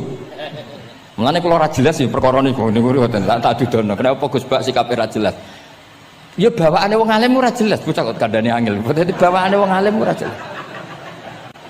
Tapi ora jelas wae karena ape kancanan wong fasik engko kancanan wong fasik kok dadi syariat ya ndak mungkin. Sok suci ya ora. Nah, makanya didawakan Allah laisa laka minal amri syai'un au yatuba alaihim au ya'dzib. Dadi wong fasik kok potensine di sepuro pangeran tapi ya potensi disiksa pangeran. Nah delok potensi di sepuro kita oleh ngancani, nah delok potensi disiksa kita ora oleh. Masalahnya kita ndak tahu. Nggih, masalahnya kita ndak tahu. Delok tengene cerita-cerita wali. Wong sowan Sunan Bonang iku nggawa gula salam templek ra mesti dadi wali. Kalijogo sing kenale lewat begal dadi wali. Kalijogo kenal Sunan Bonang pertama iku mergo napa? Begal. Kenalane wae lewat begal. Tapi malah dadi wali. Suraka kenal Nabi ku perkara ape bacok. Mergo dekne ku ana sayembara sing iso nyekel Muhammad, ya tentu dijangkar wong sing ngomong wong kafir, sing iso nyekel Muhammad. Mulane dadi kiai ku bingung. Nak nyeritakno tarikh kok nyebut Rasulullah kan gak mungkin wong kafir kok kiai sayembara sing nyekel Rasulullah sallallahu alaihi wasallam dikei hadiah. Ya mosok wong kafir kok sayembarane muni apa? Sing nyekel Rasulullah sallallahu alaihi wasallam tak kei hadiah. Sing bacok Muhammad Rasulullah sallallahu alaihi wasallam tak kei hadiah kan mboten mungkin wong kafir kok muni ngono. Sing kiai sing bingung sing nyeritakno kiai apa muni? Sing nyekel Muhammad tak kei dhuwit. Muni Muhammad kan kadung ra kulino wong. Cara sampean dadi kiai ya milih ndi? Nyeritakno omongane wong kafir. Milih. Mulane kula kadang kiai ora di pilihan bahasa. Mergo mulane Imam Suyuti sopan-sopane wong tapi namune Iqra ya Muhammad. Mergo iku satu-satunya kesempatan jangkar Kanjeng Nabi. Kan sing dawuh Allah Iqra. Lah mesti Iqra ya Muhammad. Mergo Allah sing dawuh ning Kanjeng. Tapi nak kita ning Kanjeng Nabi kan gak mungkin muni ya Muhammad. Sekamane ana sayembara, sapa sing iso nyekel Muhammad tak kei unta 100. Suraqah tertarik ikut. Tapi barokah iku, barokah kesalahan itu malah roh mukjizati Rasulullah sallallahu alaihi wasallam. Ketika pe baca napa ambles sampai ping 3. Lah iki awale salah niate yo salah, tapi pangeran ngersakno untuk hidayat. Barokah salah iku roh mukjizati Rasulullah sallallahu alaihi wasallam. Ya ora roh donya iku ora roh. Ana wong saleh sak labah Amin jamaah sampai diarani hamamatul masjid. Tapi ceritanya seperti itu akhirnya. Semulanya dongo ya muqallibal qulub tsabbit qalbi ala dini. Kita tidak pernah tahu. Ya sudah seperti itu. Paham ya? Tapi ya kita tentu ngikuti syariat wa kullun muyassarun lima khuliqalah. Mohon kula terusno. Qultu al-asah ad-dhammu. Terus sing donga sing diwaca teng tasyahud nggih kula waca bismillahirrahmanirrahim. Qultu al-asah wa anna Muhammad Rasulullah sabata fi sahih Muslim wa alam wa aqalli salat ala Nabi sallallahu alaihi wasallam Allahumma sholli ala Muhammad wa ali wa ziyadah ila hamidum majid tumeka maring hamidum majid. Berarti kados kita napa Allahumma sholli ala sayyidina Muhammad wa ala ali sayyidina Muhammad kama shollaita ala sayyidina Ibrahim wa ala ali sayyidina Ibrahim terus sampai fil alamina innaka hamidum majid. Dan ini sebagai penutup kalau badhe cerita kalau ada kitab namine Hasyiatut Turmusi. Hasyiatut Tarmasi atau Turmusi ini karangannya Syekh Mahfud Termas. Beliau adalah murid Sayyid Abi Bakar apa? Syato Sohibul Li'ana. Terus guru dari Mbah Hasyim Asy'ari. Beliau teman dekatnya Habib mbahnya Habib Anis. Berarti Anis bin Alwi bin Ali. Jadi temannya Sohibul Simtiduror. Itu beliau cerita tahiyat itu adalah perwujudan dari dialognya Allah kalian Kanjeng Nabi. Terus ketika Kanjeng Nabi dugi Sidratil Muntaha, nggih, ketika dugi napa? Sidratil Muntaha, Nabi maos napa? At-tahiyatul mubarakatus sholawatut thayyibatu lillah. Mun Nabi mandek terus dijawab kalian Allah, assalamu alaika ayyuhan nabiyyu wa rahmatullahi wa barakatuh. Allah mandek.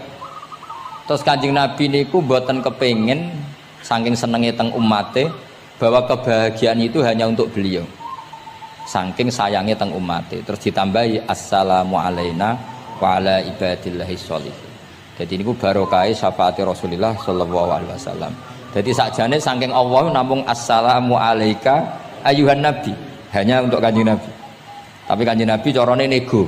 Ampun nek Gusti niki umat kula wong kudus kathah ngono dadi kira-kira dadi kowe kudu mikir ya. Dadi ayat kursi iku dipilih ulama perkarane napa? Ayat iku njen spesial tenan. Kula niku mboten saged ilem nek gak maca ayat kursi. Nggih maca teng lisan, nggih maca teng ati setiap saat. Mergo mangsa kok pancen luar biasa. Allahu ta Allah iku Allahu la ilaha illa huwal hayyul qayyum. Al hayyu zat sing urip. Mergo sing gampang bedakno Allah mbek Nabi Isa, ambek berhala, ambek semuanya yang disembah selain Allah adalah kehidupan. Kita gampangane tau ngidolakno Isa kaya apa, tapi akhirnya kecewa nak dianggap pangeran. Mergo nyatane cara mereka pun Isa mati disalib. Utawa cara Islam Isa iku diangkat. Di itu objek. Apapun hebatnya Isa diangkat, diposisikan di langit di. Kerennya apa? Jenenge di itu objek. Berarti yang keren adalah subjeknya, yaitu Allah Subhanahu wa ta'ala. Terus kita ini sebagai orang itu punya ketakutan. Nak pangeran mati ku piye? Nak kowe mati kan gak punya akibat apa-apa. Srengenge tetap baik-baik saja. Sistem falak galaksi baik-baik saja. Sistem alam baik-baik saja. Wong sing mati kowe. Bayangno nak sing mati pangeran. Maka ketakutan seorang mukmin adalah apa? Punya Tuhan yang mati. Kemudian itu diobati bahwa Tuhan kamu itu Tuhan sing aman, al-hayyu sing selalu hidup. Kemudian disifati lagi al-qayyum. Apa artinya hidup kalau bergantung orang lain, bergantung makhluk lain? Itu gak keren, karena bergantung itu gak keren. Al-qayyum, yang Allah itu zat yang berdiri sendiri. Oh, itu kan terus sempurna.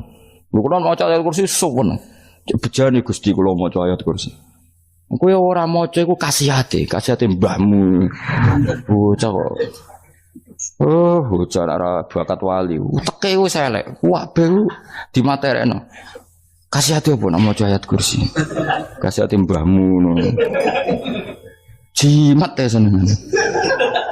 Kulo ora seneng.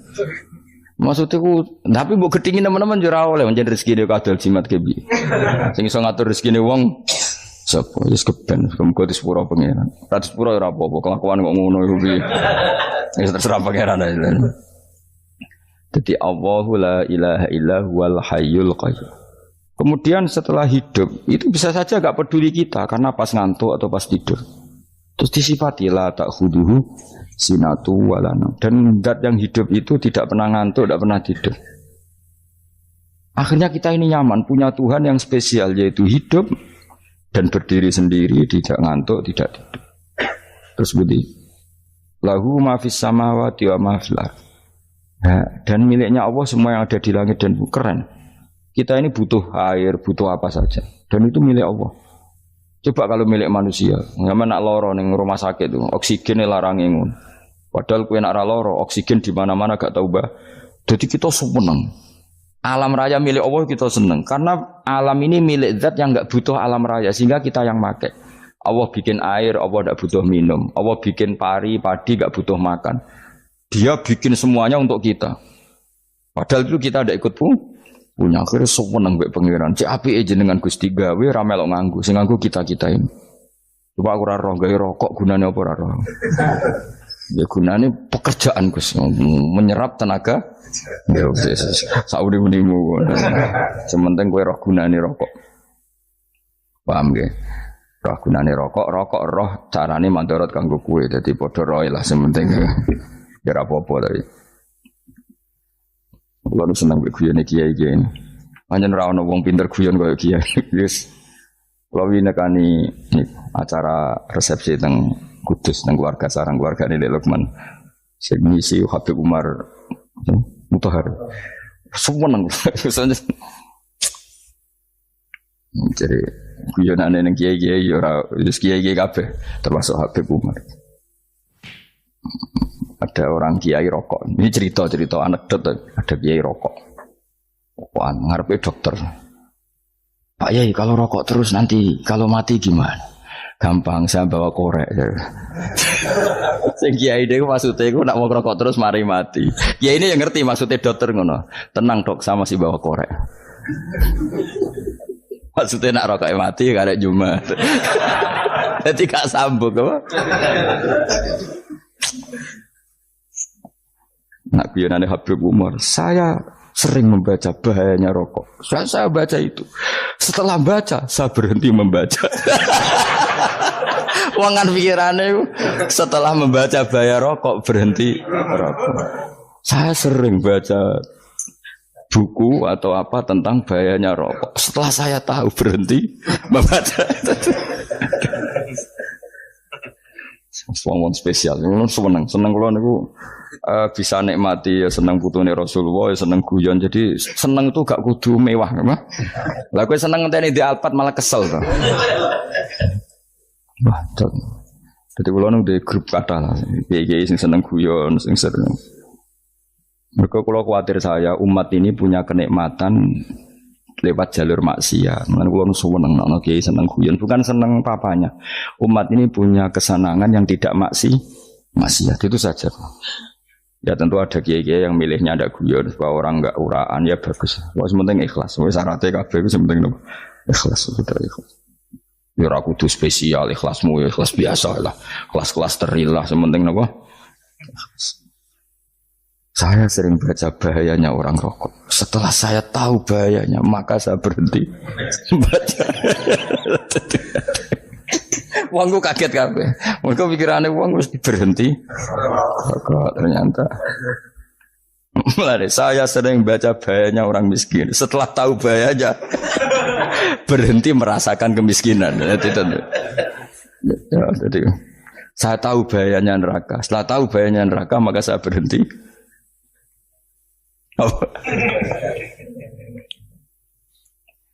Ya, jadi terus disebutna lahu ma fis samawati wa ma fil ardi. Terus kita nyaman. Kayak apa kalau alam raya ini milik Cina, milik Singkek, milik non muslim atau milik wong Islam sekalipun. Mesti apa-apa tuku. Repot. Tapi berhubung alam raya ini milik Allah, kita nyaman. Mergo wa izzat sing super lomo, super dermawan, super semuanya. Akhirnya nyaman. Gamane iso turu. Kan kula nang rumah ayat kursi ora iso turu, pe turu. Dan dia maca lesane nggih ati kula maca. Lahu ma fis samawati wa ma. Terus manggal ladzi yashfa'u indahu ila bi'izni. Ketika Allah itu segalanya, tentu yang punya otoritas syafaat, punya otoritas apa saja nunggu izinnya Allah Subhanahu wa ta'ala. ayat yang spesial ini. Kemudian kiai-kiai punya cara supaya umat itu hafal. Dibikinlah metode tahlil, mau coba bareng-bareng. Tapi kemudian ya sudah itu nasibnya terus kurang baik. Nasibnya kurang baik. Hanya ada yang bid'ahkan, ada yang setengah-setengah ngafirno. Sing maca ya padha dene ra paham mbek ngantuk bantuk berkat mulai sudah akhirnya terus. Lah sampean bela bela sing bener wis takok provokator. Sing jelas latih maca iku terus. Dadi Allah pirsa nak macamu ora golek berkat. Tapi nak mau tahu tahlil hati. Eling apa tahu hati? Benda apa? Tahlil. Eling pangeran kok ngenteni wae. Apa iku tunggale. Tahu muni alhamdulillah nate apa nak permangan. Muni alhamdulillah kok ngenteni permangan bocah ora karu-karuan. Wong ora bakat wali kok teke wis elek. Jape wis keliru terus. Masih wong khusuk lah, ora bakat wali, khusuk tok tapi ruwet, uripe ku ruwet. Lahu ma fis samawati wa ma fil ardi man dalladhi yash'indahu illa ya'lamu ma baina aydihim wa ma khalfahum. Dan Allah tahu apa yang di depan kita, di belakang kita. Terus kita lagi-lagi nyaman. Kayak apa misalnya kita yang lemah ini tidak dalam pengawasan Tuhan. Ketika mana kalau misalnya dia anak cilik, anak itu tidak nyaman kalau ketika main gak didelok orang tuanya karena dia tahu ada hal-hal yang dia tidak bisa menggapai dan butuh setiap saat pada orang tuanya untuk membantu menggapai itu. Jadi anak masih senang dolanan, sukanya diperhatikan tetap. Nah kita ini senang sekali main yang dunia ini pengiran diperhatikan Allah Ta'ala karena Allah selalu tahu kita. Jadi terus nyaman. Jadi semua ayat itu menjadikan kita nyaman. Mana kajian Nabi ora sare sedurunge maca ayat kursi, ora sare sedurunge maca surat musabbihat. Dan saya dalam banyak hal niru itu. Nabi urung sare nek ora maca surat Hasyr. Nah aku ijazah iku kowe ora mungkin surat Hasyr ning juz pira wae kira roh kok dijazahno. Sing iku lho sing diakhiri sudi law anzalna hadzal qur'ana ala jabalil la ra'aitahu khashi'am. Itu tapi mulai kok ngarep subhanallahi ma fis samawati wa ma fil ardi wa huwal azizul hakim. Terus waladzi akhrajal ladzina kafaru min ahli kitabim. Ya bener subhanallahi ma fis samawati wa ma fil ardi terus. Terusnya terus waladzi akhrajal ladzina kafaru min waladzi akhrajal ladzina kafaru min ahli kitabim min diyarihim li awalil hasyr. Ma dzanantum ayakhruju wa dhannu annahum mani'atum husunuhum minallah fa'atahum saat rusik serang rapal. Akhirnya ya itu tadi terakhir apa ya'lamu ma baina aydihim wa ma khalfahum wala yuhituna bi syai'in min ilmihi illa bima. Dan seseorang itu tidak punya ilmu kecuali dengan kadar yang dikehendaki Allah. Bahwa kita ini selalu objek. Punya ilmu ya dikasih, punya rezeki ya dikasih, punya apa saja sehingga status kita makhluk, statusnya Allah khalik, statusnya Allah itu memberi, statusnya kita hanya penerima. Itu bahkan termasuk bab ilmu. Bab ilmu itu tahunya kita ya hanya diberi. Illa bima wasya kursiyus samawati wal ardo, dan kursinya Allah itu meliputi langit bumi. Sehingga kita tahu, wah keren. Terus wala ya'udu hifdzuma, dan ketika alam raya sebesar ini Allah tidak pernah capek mengurusnya. Ya, sampean tak pasrahi gawe kok ngrumat srengenge. Sampean ngrumat listrik omahmu lho, kadang kabel pedhot, dope pedhot. Iku apa ngrumat srengenge mulai digawe nganti saiki. Gak tahu mati. Gak tahu bayar. PLN lho, kon gawe 0, sekian gak tahu rusak setahun kon jamin ora ngara iso. Apa gawe srengenge mulai Nabi Adam nganti saiki ora tahu bengkelno. Oke gak tahu mikir ngono, jen ra wali yo. Lah srengenge misale error terus pangeran ngumumno, leren sik 3 wulan lagi ditoto. Ya repot dul-dul. Ngono kok ora tau mikir bocah kok. Ngono utek sing anut wali-wali itu teke waras. Men dhuwit ora di dhuwit sumpek, di dhuwit seneng wis ngono tok pikirane. Ora tau kagum mbek srengenge, ora tau bengkel, ora tau. Mergo emang ora bakat wali, itu teke wis innalillahi wa inna ilaihi raji'un. Ngono kok do urip ngono. Habis ben urip pancen rong wae apa? Mati rame-rame apa? Untunya nak ana kok ya sepi tenan. Gak ana wong gawa nasa ilfat ngalor gitu. Ngaji sepeda dibayar paham yang mulai ora paham mulai. Kok takok ibu jure bar apa kaji. Mau Gus Pak nerangno apa? Delok rekamane. Alhamdulillah sudah ngaji bareng ya, bersama guru kita Gus Bak tercinta. bersama channel Barokah Ngaji. Semoga bermanfaat dan barokah untuk kita semuanya. Jangan lupa like, komen, dan subscribe. Terima kasih. Sekian. Assalamualaikum warahmatullahi wabarakatuh.